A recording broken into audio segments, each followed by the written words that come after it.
Iya. Assalamualaikum warahmatullahi wabarakatuh. Selamat pagi anak-anakku sekalian. Semoga kalian dalam keadaan sehat dan Ibu berharap kalian tetap semangat dalam mengikuti kegiatan MPLS di UPTD SMPN 1 Modung. Perkenalkan, nama Ibu Isni Emi Farida SPDI. Pada kesempatan pagi ini, Ibu akan menyampaikan materi tentang tata krama. Tata krama terdiri atas kata tata dan krama. Tata disebut juga dengan adat, aturan, norma, dan peraturan. Sedangkan krama mengandung arti sopan santun, kelakuan, tindakan, dan perbuatan. Jadi, tata krama bisa disimpulkan dengan adat sopan santun, kebiasaan sopan santun. Satu contoh. Pada waktu kalian masih anak-anak, orang tua kalian sudah mengajarkan, melatih kalian menerima pemberian orang dengan tangan sebelah kanan, dengan mengucapkan terima kasih. Orang tua kalian juga melatih kalian bagaimana cara makan, minum, menyapa, memberi hormat, dan cara berpakaian. Lama-kelamaan, perilaku kalian akan menjadi kebiasaan.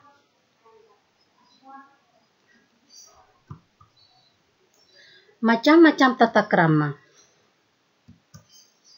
Yang pertama, tata krama dalam pergaulan. Dalam pergaulan sehari-hari, sering kita jumpai ada manusia yang bertipe kedongdong dan juga ada manusia yang bertipe durian. Kalian tahu enggak manusia tipe kedongdong? Contoh, kedongdong itu kan kulitnya bagus, tapi luarnya berduri. Sama juga dengan manusia. Belum tentu manusia yang di luarnya kelihatan cantik, ganteng, pakaiannya rapi, orangnya baik. Terkadang orang yang seperti itu hatinya jelek, suka dendam, pemarah, dan lain sebagainya. Begitu juga dengan manusia yang bertipe durian. Buah durian di luarnya kulitnya kasar, berduri, tapi dalamnya bagus. Begitu juga dengan manusia. Belum tentu manusia yang kelihatannya sangar, pemarah di luar, tapi hatinya bagus. Nah, itu bedanya antara manusia tipe kedongdong dan manusia tipe durian.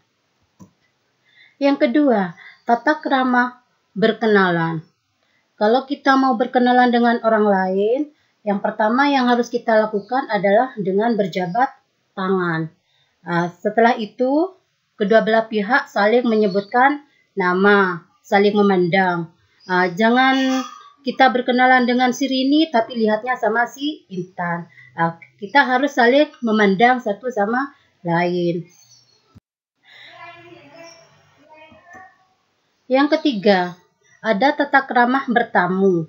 Kalau kita mau bertamu ke orang lain, kita harus berbuat janji terlebih dahulu. Kalau kita sudah janjian, maka kita harus datang tepat waktu. Kenapa? Takut orang yang kita datangi punya acara yang lain. Yang keempat, ada tata krama berbicara. Dalam berbicara, kita harus pelihara lidah kita. Jangan sampai apa yang kita bicarakan itu dapat menyinggung perasaan orang lain.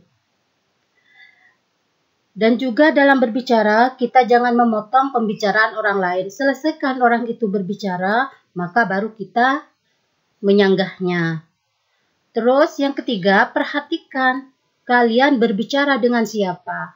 Kalau kalian berbicara dengan orang yang lebih tua, maka harus bahasa yang kalian gunakan, bahasa yang sopan.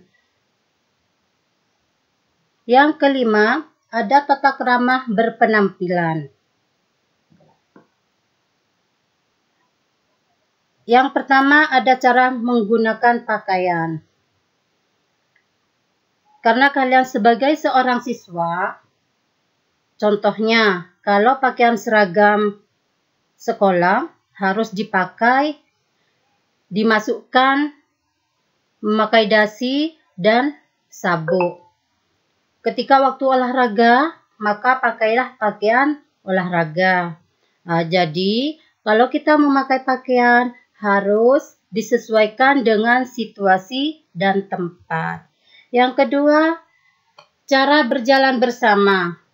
Satu contoh, laki-laki harus melindungi wanita. Kalau berjalan antara wanita dan pria, jika ada dua wanita satu pria, maka si pria harus berjalan di sisi yang berdekatan dengan lalu lintas. Kalau ada dua pria satu wanita, maka wanitanya harus diapit oleh dua pria tersebut.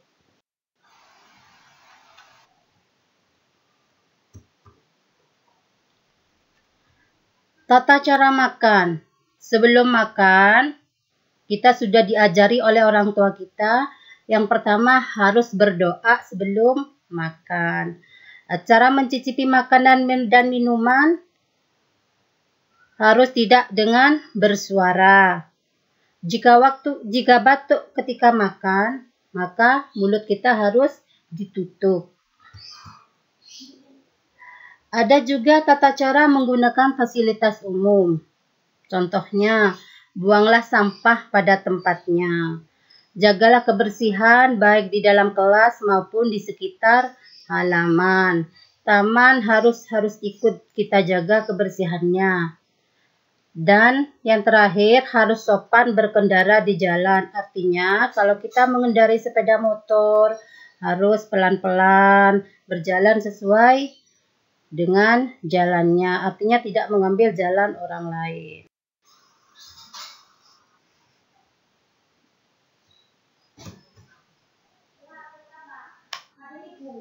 Terima kasih dari Ibu, kurang lebihnya Ibu mohon maaf. Wassalamualaikum warahmatullahi wabarakatuh.